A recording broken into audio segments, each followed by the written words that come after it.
You ever wake up and know, right from the jump, that the day's going to change you for good? That's how it was that summer morning. Syrupy light bleeding slow over the Mississippi, heat thick enough to drown your thoughts before you even made it outside. You could feel it in your skin, in your bones, all the way down to the soles of your feet. Yeah, that happened. For the Freemans, it meant another sunrise creaking across the water-stained planks of their floating shop, tethered to the edge of New Orleans by hope, rope, and an old anchor Marcus Freeman fished up before the flood took him.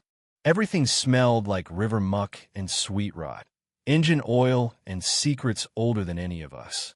Now, picture this. Malik Freeman, 15 and built lean and tough, crouched beside a battered jet ski, sweat running down his arms, fingers moving so sure you'd think the boy was born with a wrench in his hand.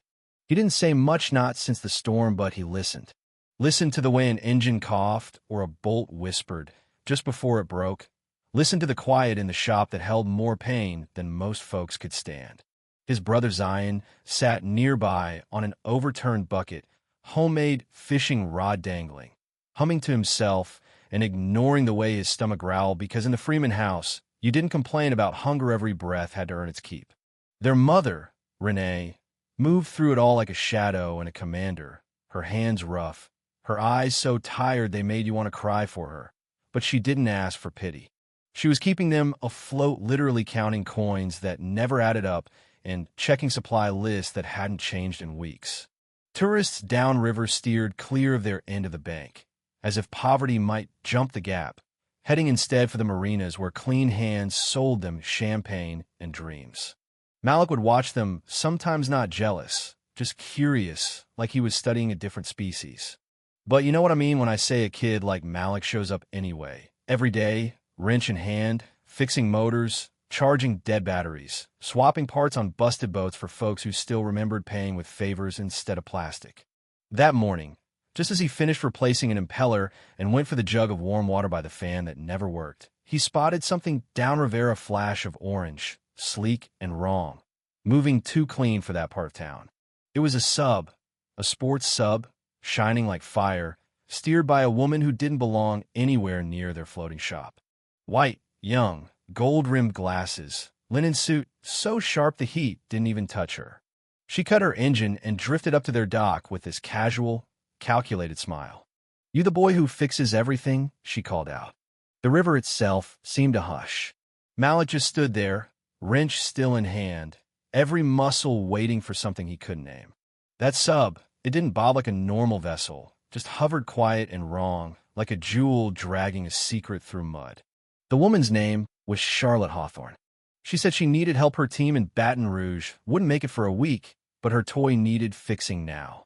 Malik looked the machine over, caught all the things wrong with it, the way a surgeon might size up a patient. Intake vents clogged, rear stabilizer twitching, propeller vibrating, just off balance. He didn't ask for permission, just crouched down and started working, running his hands along the welds, inspecting with a touch that came from somewhere deep.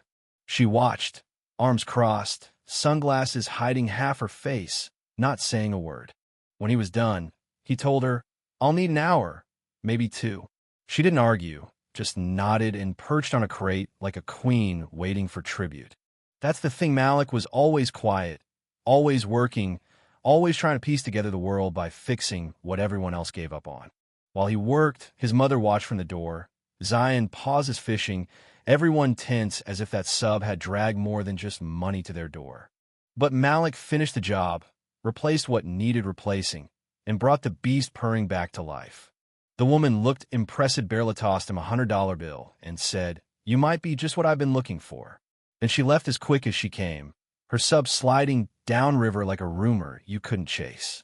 But you know how it goes, nothing that shiny ever comes without a catch.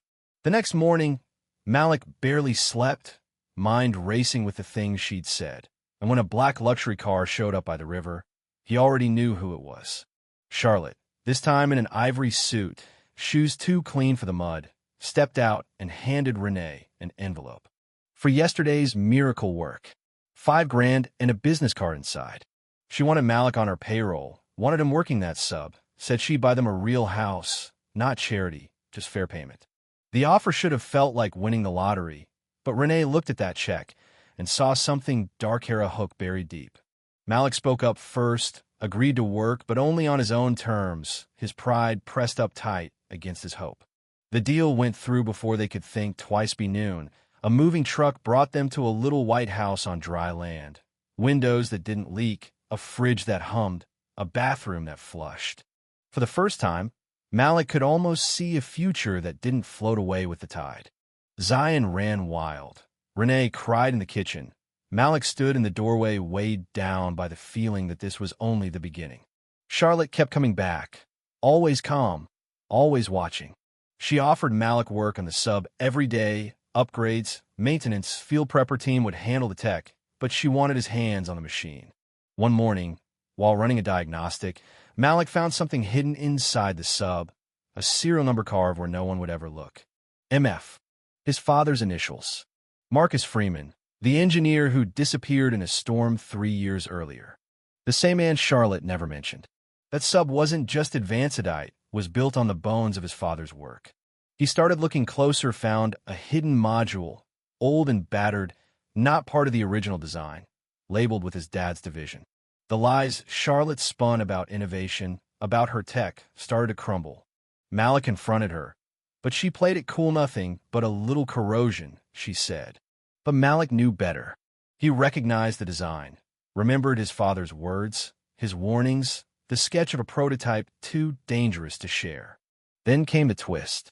Malik, searching under the floorboards of the old shop, found a pouch inside, a photo of Marcus, a journal, a map marked with the same X Charlotte had shown him, and notes about a vault buried at the river's mouth. The entry point a place called the Mouth of the Serpent, a cursed channel only locals would know. Charlotte couldn't find it without him, no matter how much tech she had. Malik was the key, and now he burned to find out what was really at the bottom of it all. You know how in stories, the big reveal comes just when you're ready to give up? That's what happened when Renee finally handed Malik a letter, brittle and yellow, written by Marcus before he disappeared. If the redhead comes back, tell the boy everything. Inside were warnings, names, coordinates, and a final note: she wants it all if I don't come back. It wasn't an accident. Malik put the pieces together. The storm didn't take his father. Charlotte did, pushing him past the limits for profit, then leaving him behind. Malik found a hidden drive inside the sub. Video, files Marcus arguing with Charlotte, her voice cold and demanding, "I'm paying for results, not excuses." The truth at last. So Malik set the trap.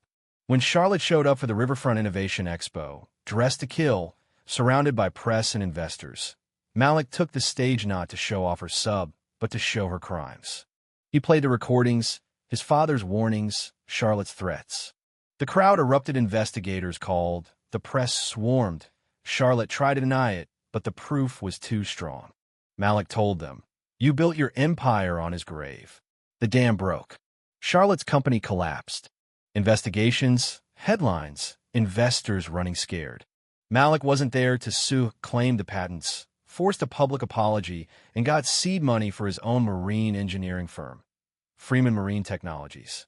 He brought his community with him, apprentices, neighbors, even old rivals. Their first project? Not a luxury sub, but solar water stations for storm-threatened neighborhoods. Malik raised his father's wrench on opening day, the crowd cheering not just for him, but for every kid who'd ever been told to stay quiet and let the world forget their name. Now, you want to talk legacy? The last scene plays out not with fireworks, but with sunrise breaking over the new Freeman Marine campus.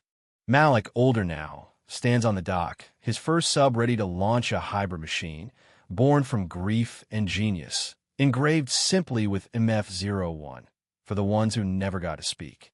His mom stands proud, Zion by her side, his team behind him, and Malik boards the vessel, his father's compass around his neck, whispering, "You built me." And this time, the river doesn't take him. It lifts him. So that's your take? Was justice served?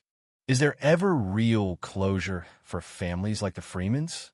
Drop your thoughts below. Let's talk about justice, legacy, and the cost of truth.